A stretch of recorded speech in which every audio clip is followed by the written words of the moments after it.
Hello and welcome to our new video. इस video में हम सीखने वाले हैं कि लो लेवल लैंग्वेज क्या होती है और हाई लेवल लैंग्वेज क्या होती है।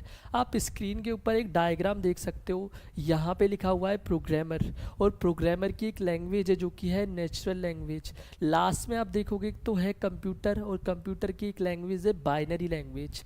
तो हम स्टार्ट करते हैं यहाँ से प्रोग्रामर से। अब सबसे पहले सवाल ये आता है कि प्रोग्रामर कौन लोग होते हैं।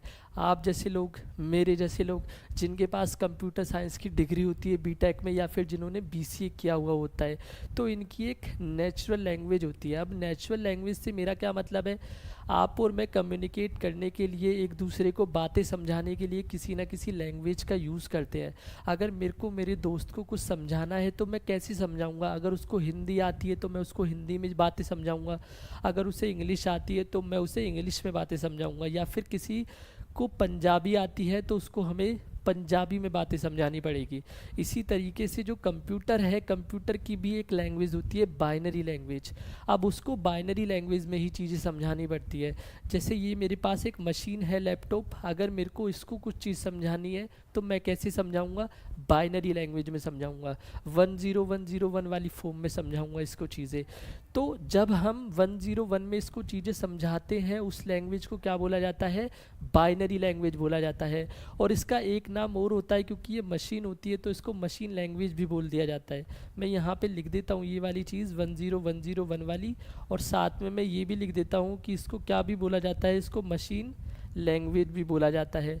अब हम जो हिंदी या इंग्लिश में कम्युनिकेट करते हैं, उस लैंग्वेज को क्या बोला जाता है, उसको बोला जाता है नेचुरल लैंग्वेज।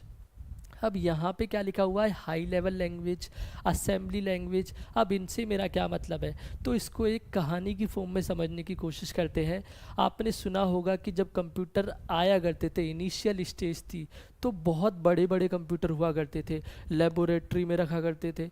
तो उस टाइम पे जिन्होंने कंप्यूटर बनाए थे, उन्हीं को चीज़ें समझ आती थी, उन्हीं को बाइनरी लैंग्वेज आती थी।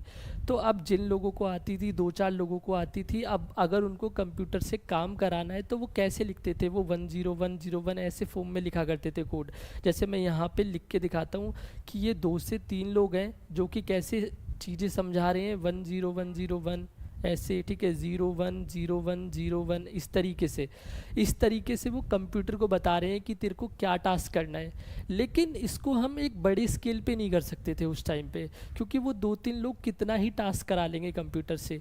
तो क्या सोचा गया कि यार कुछ ऐसी लैंग्वेज को ईजाद किया जाए जिससे काम आसान हो जाए, कुछ और लोगों को लेके आया जा सके, ठीक है, वो लोग काम कर सके।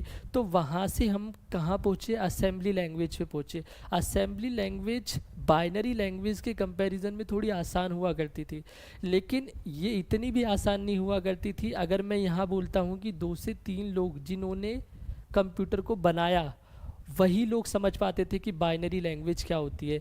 या फिर असेंबली लैंग्वेज को ये तो था कि हम इसको पढ़ा सकते थे, लेकिन पढ़ाने से ये मतलब था कि अगर एक क्लास के अंदर 50 स्टूडेंट है तो 5 स्टूडेंट को ही चीज़ें समझ आएगी, बाकी 45 को नहीं समझ आएगी।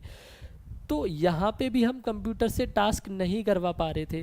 कंप्यूटर एक ऐसी मशीन है, अगर आप आज की बात करोगे तो हम एआई की बातें करते हैं कि एआई डोमिनेट कर रहा है।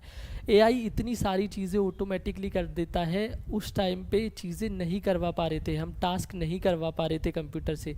तो एक ऐसी लैंग्वेज की ज़रूरत थी जिसको बहुत सारे लोग कर सके, बहुत सारे लोग अलग अलग सॉफ्टवेयर लिख सके, एप्लीकेशंस लिख सके। तो हम असेंबली लैंग्वेज से कहाँ पे पहुँचे, हाई लेवल लैंग्वेज पे पहुँचे। हाई लेवल लैंग्वेज कौन कौन सी लैंग्वेज होती है, मैं यहाँ पे लिख देता हूँ। जो मेरी सी लैंग्वेज होती है, C++ लैंग्वेज होती है, जावा होती है, या फिर मेरी पाइथन होती है, ठीक है। ये सारी लैंग्वेज को मैं क्या बोलता हूँ, जैसे C# भी होती है। एन नंबर ऑफ लैंग्वेज जो मेरे पास होती हैं वो क्या होती है, हाई लेवल लैंग्वेज। जब हमने हाई लेवल लैंग्वेजेस बनानी शुरू करी तो हमने लोगों को सिखाना शुरू करा। अब ये जो हाई लेवल लैंग्वेज होती है ये कैसे लिखी होती है, ये इंग्लिश लाइक लैंग्वेज होती है। जैसे हमने देखा है ना, अगर आपने कोड नहीं देखा, अगर आप कोड करते हो सी लैंग्वेज में, C++ में, तो आपको पता होगा कि जो भी चीज़ आप लिख रहे हो, जैसे मैं अगर प्रिंट एफ लिख रहा हूँ तो प्रिंट एफ का मतलब क्या होता है। अब प्रिंट का मतलब क्या होता है, अगर आप किसी से पूछोगे ना प्रिंट एफ तो वो आपको जनरली बता देगा कि प्रिंट का मतलब है कि कोई चीज़ प्रिंट होके आ रही है। तो ये कौन सी लैंग्वेज है? ये हमारी वाली लैंग्वेज है जिसमें हम चीज़ें समझा सकते हैं।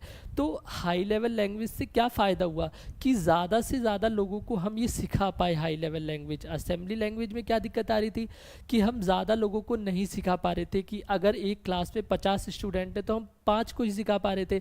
और इसमें तो आप बात ही मत करो, क्योंकि बाइनरी लैंग्वेज तो जिन्होंने कंप्यूटर बनाया था उन्हीं को समझ आया करती थी।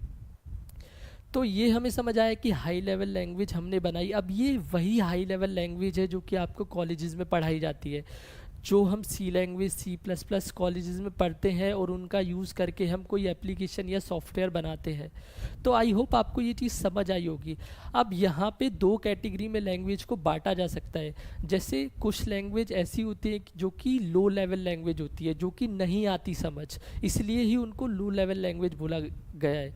मैं यहाँ पे लिख देता हूँ जैसे लो लेवल लैंग्वेज। अब हम कौन सी लैंग्वेजेस को लो लेवल लैंग्वेज बोल सकते हैं या किन लैंग्वेज को हम हाई लेवल लैंग्वेज बोल सकते हैं? तो जो मेरी बाइनरी लैंग्वेज है या मेरी मशीन लैंग्वेज है, ठीक है, मैं यहाँ पे लिख देता हूँ मशीन लैंग्वेज। इसको हम क्या बोलते हैं? इसको हम बोलते हैं लो लेवल लैंग्वेज। और लो लेवल लैंग्वेज क्यों बोलते हैं इसको? क्योंकि नहीं आती समझ। इसके अलावा जो असेंबली लैंग्वेज है, अब असेंबली लैंग्वेज भी ज़्यादा लोगों को नहीं समझ आती ना। अगर 50 में से सिर्फ 5 लोगों को समझ आ रही है तो वो क्या समझाना फिर।